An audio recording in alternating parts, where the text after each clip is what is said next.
How's it going, guys? This is Delonte, aka 2K. Once again, you are chilling with 2K. So I just got finished watching the newest episode of Star Wars Rebels, Shroud of Darkness.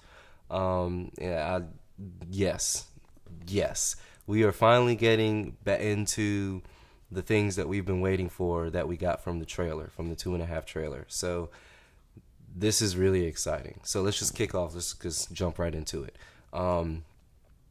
First off, we start off with a fight, with a battle between Ezra and Kanan and the Inquisitors. Awesome. I love seeing that. The more lightsaber battles we get, the better. The more I see, the happier I am. So this makes me really happy that we start off with this. And one thing that I really like is we see how strong Ezra is in the Force. He's able to call on the little stingray bird creatures that he called on. He was able to call them and surprise Kanan, because Kanan's like, "You called these?" Because I doubt Kanan would be able to do that. So it really shows how strong Ezra is in the Force, and we'll actually get more into that later on.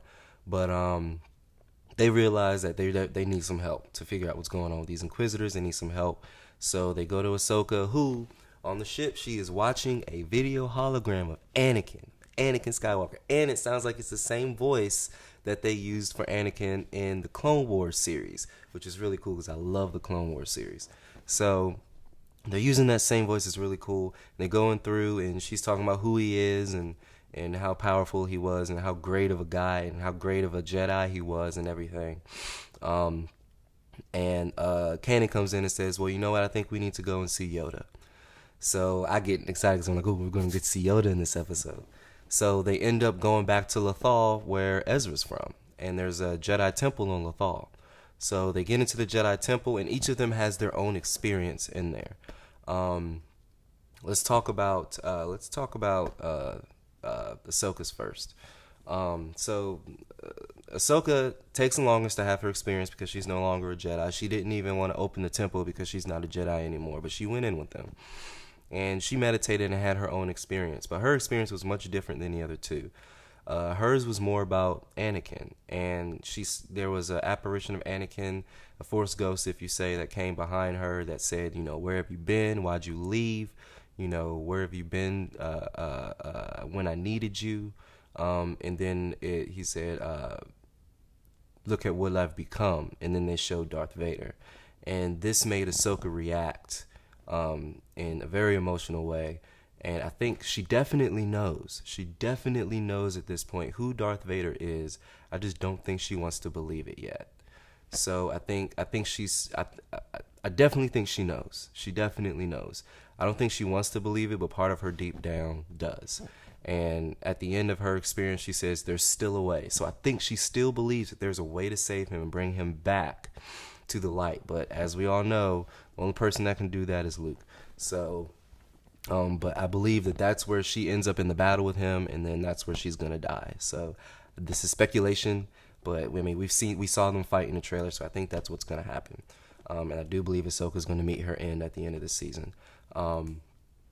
So let's get to Kanan. So Kanan ends up having his own experience in which he goes into a room where there are temple guards, and the temple guards are telling him that basically he's not worthy and he's a failure. And his Padawan, his apprentice, aka Ezra, is destined to turn to the dark side.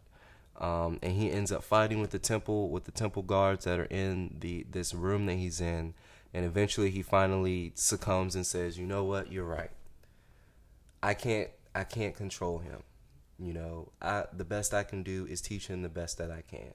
And at that point, the temple guards say, "Okay, I think you understand the message that we're trying to send to you, which is understand that no matter what you do, everybody has their destiny. But the best thing you can do is teach them the best that you can and hope that they make the right decision."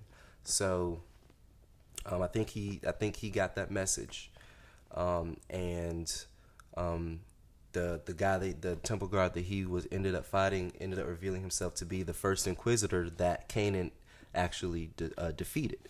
And he said, "Just like you, or just like me, you are a Jedi, as I once was."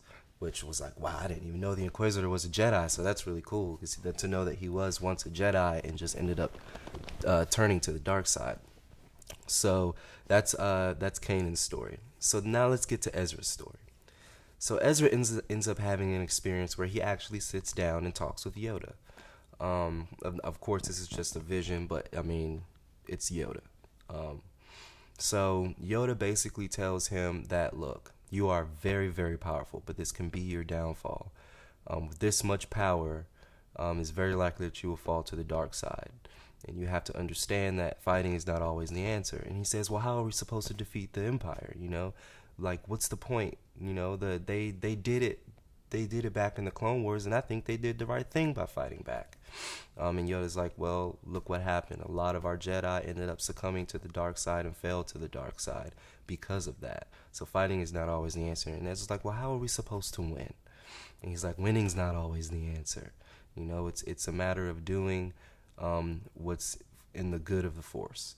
And so at this point, Ezra's like, well, what should I do? Where should I go? And Yoda tells him, he says, find Malachor, which, if you don't know, Malachor is a planet. It's a planet that is very, very heavily rooted in Sith traditions. I think there was a period where it was the first Sith temple was there, or the first Sith academy or something like that was there on this planet. But the history of the Sith can be traced back to Malachor and at some point in time.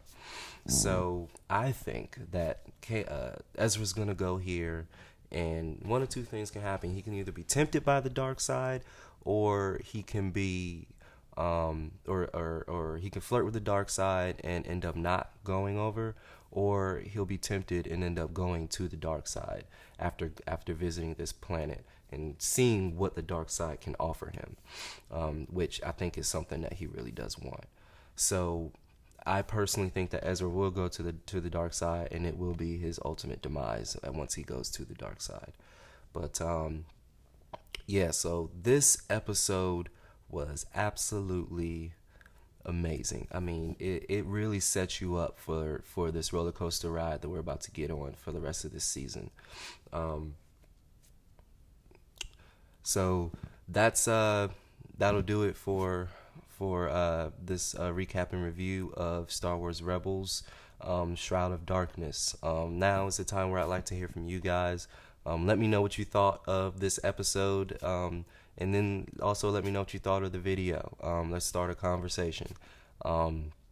You can find me here, or you can find me on Twitter at @D_Tyrell. Find me there, talk to me there. You know, I'm always like I said before, this is why I do this, is so that I can talk with you guys and start a conversation with you guys. So thanks for chilling with me, guys. Until next time.